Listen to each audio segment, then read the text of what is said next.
Halo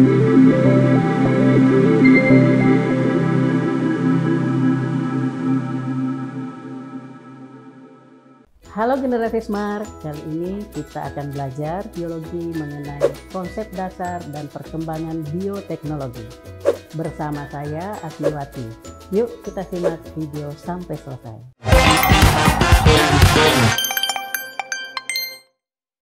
Halo generasi Smart, sebelum kita memahami konsep dasar dan perkembangan bioteknologi, harus kita memahami apa itu bioteknologi. Bioteknologi berasal dari bahasa Latin, yaitu bio berarti hidup, teknos atau teknologi adalah penerapan, dan logos adalah ilmu. Jadi, ilmu yang menerapkan prinsip-prinsip biologi dalam menghasilkan produk dan jasa. Nah, bisa kita jelaskan pada skema berikut ini.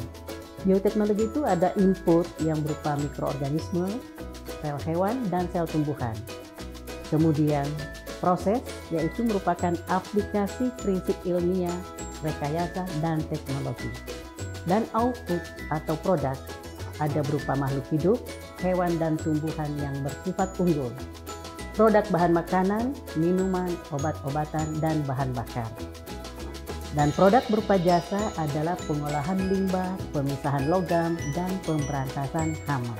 Nah, dengan demikian bioteknologi memiliki konsep dasar yaitu 1. Pendayagunaan secara teknologi dan industrial.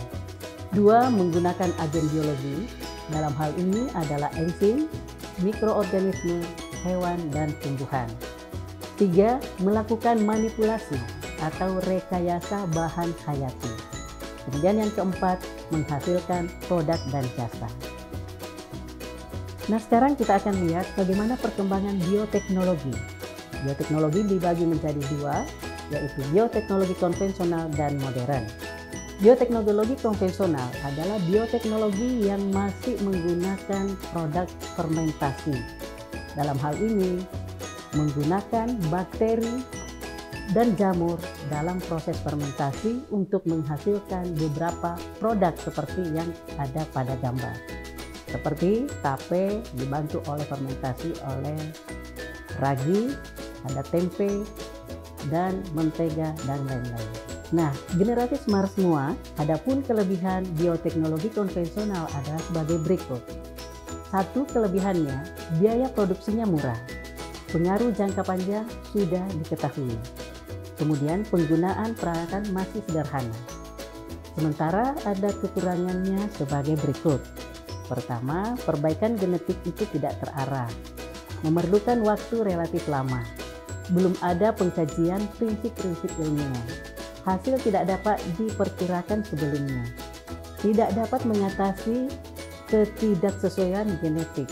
Produksi dalam skala kecil dan proses relatif belum steril dan kualitas hasil belum terjamin. Itulah kekurangan daripada bioteknologi konvensional. Nah, sekarang yang kedua, kita melihat bioteknologi modern. Bioteknologi modern adalah bioteknologi yang memanfaatkan makhluk hidup ataupun mikroorganisme secara tidak langsung dan umumnya menggunakan bagian-bagian tertentu untuk menghasilkan produk dan jasa dengan prinsip atau teknologi tertentu. Bioteknologi modern memiliki karakteristik sebagai berikut. Menggunakan bahan dan alat yang sudah canggih dan modern.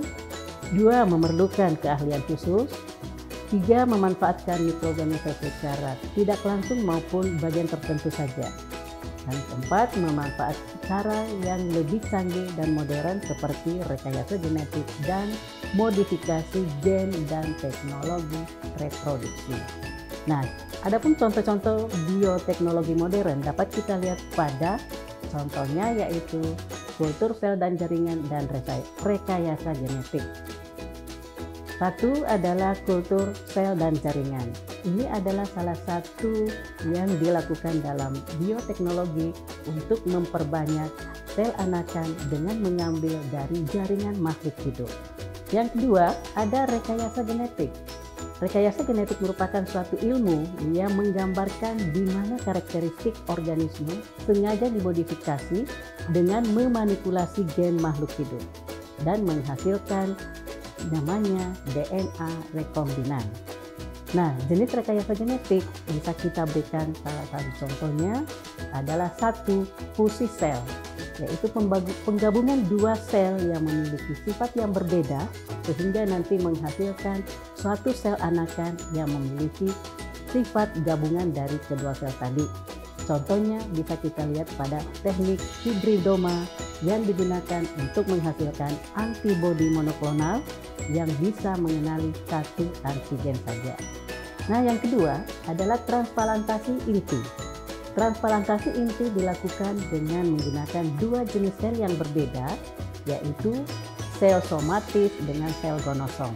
Ini bisa diberikan contoh pada kasus cloning, di mana bisa dilakukan contohnya pada cloning domba.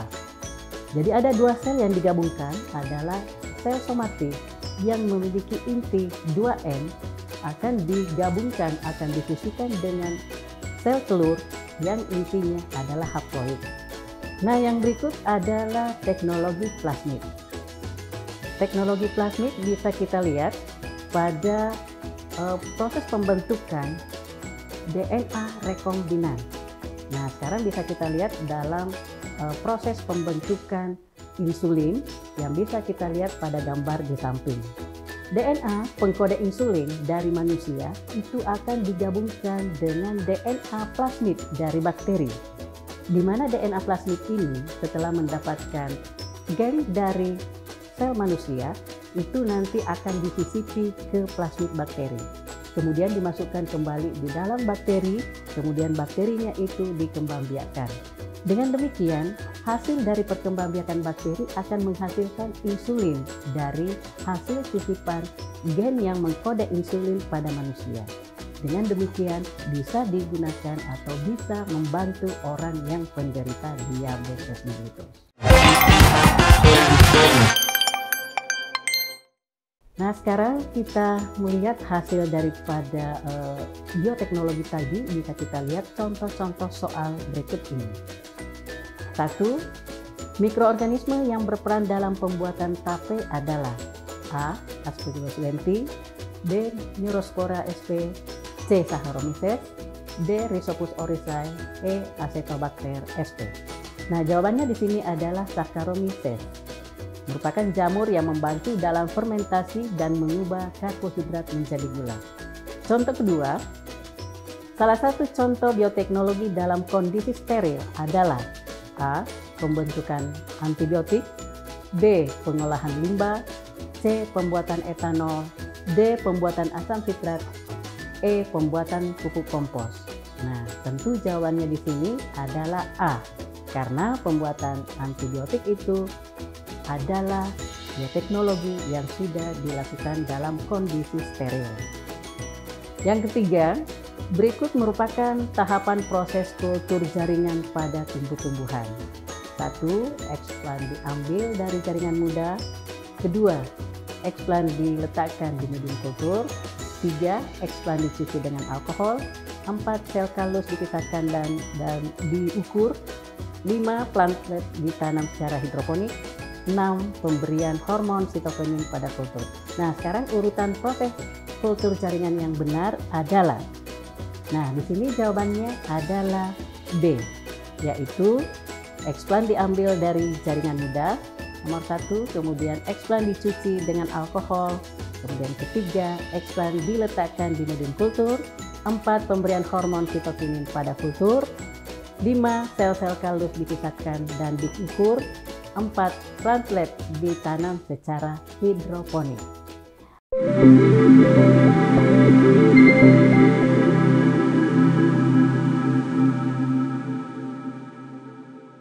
Oke generasi Smart, semoga video ini bermanfaat. Sampai jumpa pada video selanjutnya. Salam Smart School, generasi Smart, berkarakter, cerdas.